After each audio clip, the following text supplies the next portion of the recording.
Znělka ohlásila sportovní část třineckého magazínu a tak mi dovolte, abych vás provedl několika reportážemi. Podle současných výsledků ocelářů Třinec to vypadá na herní krizi. Ani po druhé v sezóně nepřivezli oceláři body z Mladé Boleslavi a stejně naprázdno vyšli i okolo dříve v pátek 20. listopadu doma s Českými Budějovicemi. Na úvod tohoto zápasu se opět oblékali do dresů s 80 symbolizující dobu organizovaného hokeje v Třinci další z plejády skvělých třineckých hokejistů, kteří v těžkých dobách na přírodních kluzištích a později i na umělém ledu budovali třinecký hokej. Dres a křišťálový puk převzali Miroslav Zoubek, těšínský odchovanec, který v 60. letech patřil k nejlepším střelcům Třince. Střelecké umění potvrdil i v sezóně 66-67, kdy se stal nejlepším střelcem sezóny. Druhým oceněným byl Otalance, který reprezentoval třinecký hokej v 50. letech a platil za jednoho z nejtechničtějších hráčů Třince, na kterém stála hra týmu. Třetím odměněným měl být Rudolf Puček, který vynikal bojovností a důrazem, ale na slavnostním zahájení zápasu chyběl. Poté už ale nastoupila obě mužstva k třetímu vzájemnému měření sil. V obou předchozích případech se radovali Jihočeši a nejinak tomu bylo i na konci tohoto snad ještě slabšího zápasu než s Pardubicemi. Hrdinou utkání byl hostující brankář Roman Turek, který v Třinci vychytal 3. nulu v řadě. Ovšem nutno podotknout, že třinečtí hokejisté, kteří v tomto zápase podruhé doma vyšli na prázdno, mu k nule hodně pomohli. Začátek utkání naznačil, že to s Budějovicemi nebudou mít oceláři jednoduché. Bylo odehráno 33 vteřin a domácí brankář Hammerlík ukázal, co bude dělat se střeleckými pokusy hostů z Českých Budějovic. Červenou na semaforu vystavil Snopkovi. O velkém štěstí mohli hovořit oceláři v 8. minutě.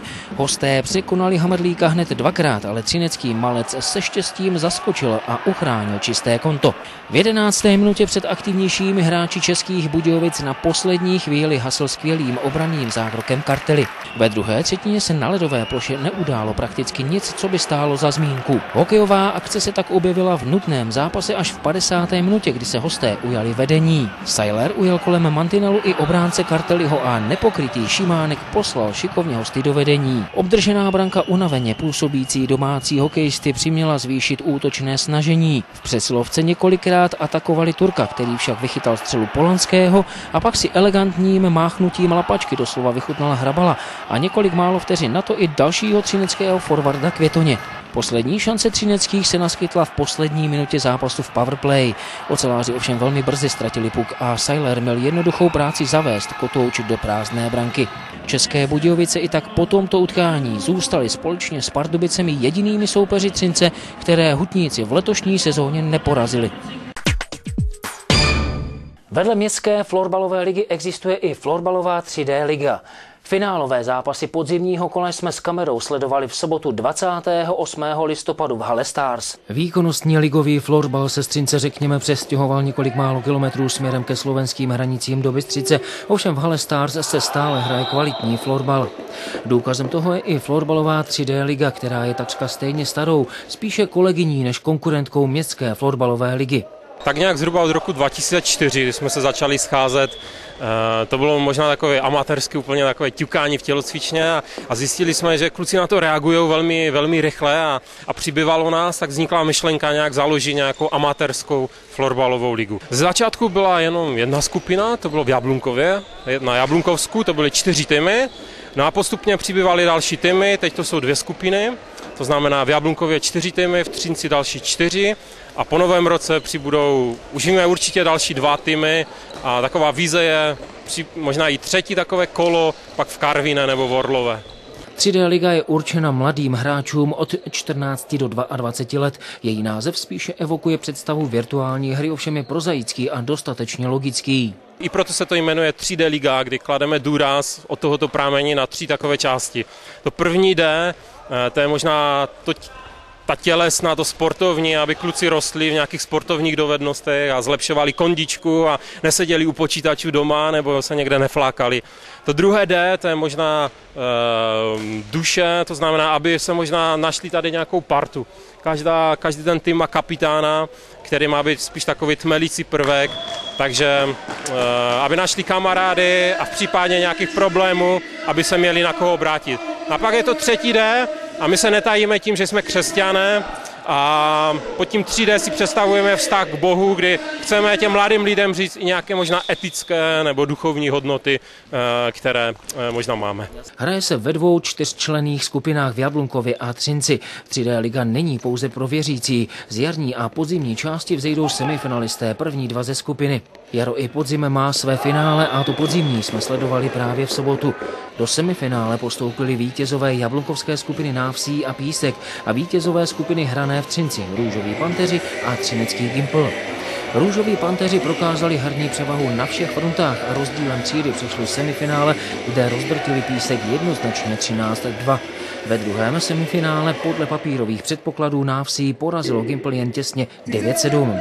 V souboji o celkové 3. podzimní místo přehráli gimpláci v bílých dresech Písek 4-1 a získali bronz. V finále podzimu pak proti sobě svedlo vítěze obou skupin, Růžové Pantery a Návsí. Panteři od první třetiny, kterou vyhráli 4-1, nikoho nenechali na pochybách, že i tentokrát budou brát zlato. Celkově přesvědčivým vítězstvím 11-7 prokázali výkonnost a zaslouženě se stali podzimními králi florbalové 3D ligy. Na konfrontaci s městskou florbalovou ligou by se ovšem skromně necítili. Někteří hráči 3D florbalové ligy hrají i v městské lize a je to i opačně. Ale kdyby měl hrát možná vítěz naší ligy s městskou florbalovou ligou, tak si myslím, že by to bylo jednoznačný zápas, kde vítězem by vzešel asi z městské florbalové ligy. Prostor na zlepšování 3D ligy tu jistě je a její kvalitu do budoucna by mohlo povznést i její rozšíření. Určitě, aby byly minimálně 3 kola, to znamená, aby to hrálo minimálně těch 12 týmů, což je možná už takové reálné, protože už tady hraje jeden tým z Orlové, takže chceme možná, aby do toho období určitě bylo 3. kolo tam někde v Orlové, kde playoff se pak bude hrát tady v Třinci, takže víc týmů. V neděli 29. listopadu se v Hale Stars odehrál jeden z několika turnajů miniházené pod záštitou oblastního Severomoravského svazu házené a pořadatelstvím třineckého oddílu. I přes chřipkovou epidemii, která v současné době hraje na Moravě obrazně řečeno házenkářskou extraligu, přijelo do Třince na další turnaj miniházené dost týmů, aby se plně obsadily 2 skupiny. Pohled na zapálené Benjamínky hřál především třinecké pořadatele, kteří ovšem pro obrození žákovské házené v Třinci udělali kus dobré práce. Já bych řekl, že svítá na lepší časy.